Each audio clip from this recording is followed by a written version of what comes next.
complicated of a complication, so we're going to do it together. So, the process of determining vertical asymptotes. Remember, thus far, asymptotes. We don't care about horizontal ones, so vertical asymptotes.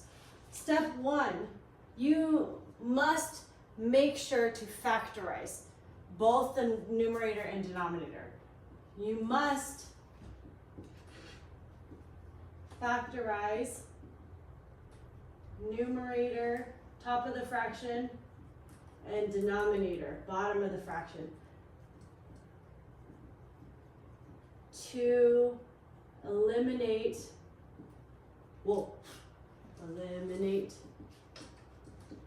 holes. Because what a hole is when something on the top of the top of the fraction and the bottom of the fraction, they cancel out.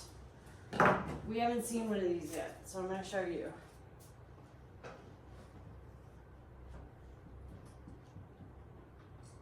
I want you to graph this one.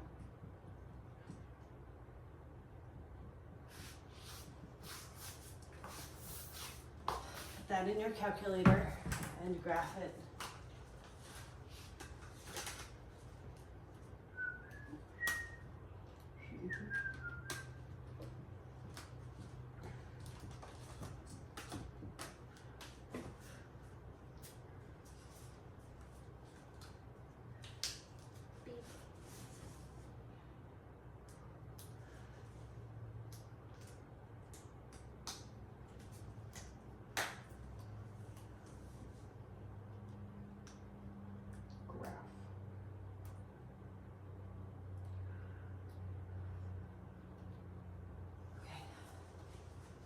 What's the general shape of this one? It's a line. It's a what? It's a line.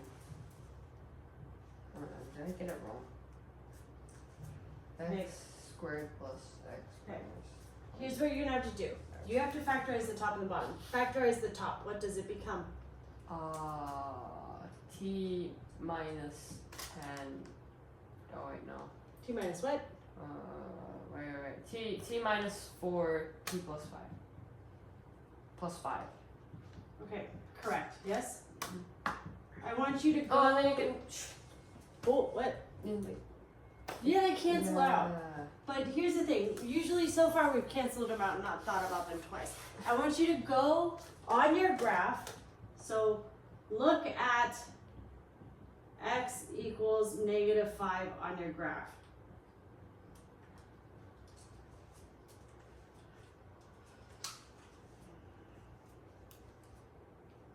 X equals.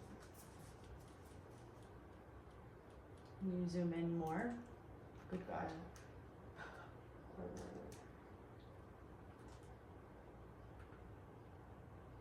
X minus 5. It's like right here. It's like there. You see it? I don't see it. Wow. Zoom in more. Huh?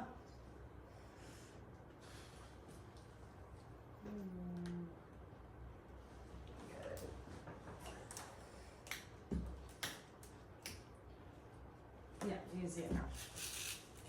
Oh, okay. Someone like bit a chunk of it. Okay. If there's a factor on the top and the bottom that cancel out, that is a hole on your graph. Okay? So this one and this one cancel out, they're the same, yes? So at t plus 5 equals 0, so t equals -5, there is a hole. The reason is because if you plug in -5 here, you will get 0 over 0, agreed? 0 over 0 doesn't exist.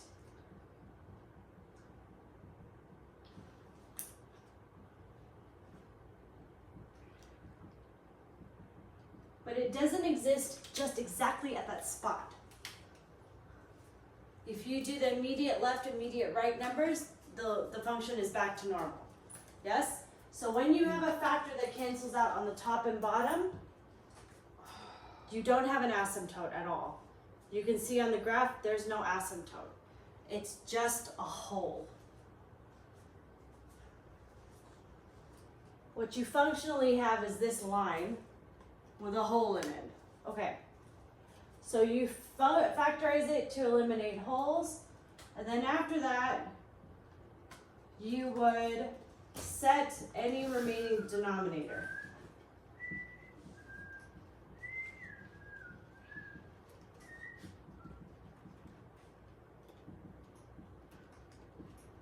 To 0. Yes, set the denominator if there is one to 0.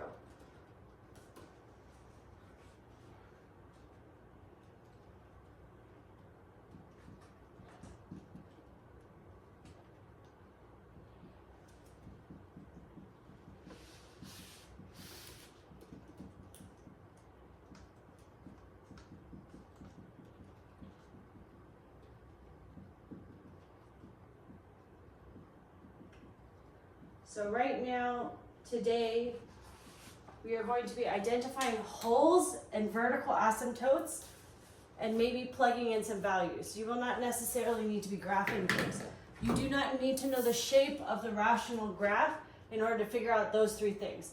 Plugging in a value and solving, finding an vertical asymptote, and finding holes. You do not need those things. Missy, do we learn this before the things that we learned in week 1? One more time. Do we learn these things before we learn the things in week 1? No, week 1 came first. So we would learn. This is solidly, I think, end of 10th grade, maybe beginning 11th grade. Oh, okay. If you were in an advanced class, it would be 10th grade. Oh, so. But this is the precursor to limits, and limits are the precursor to calculus.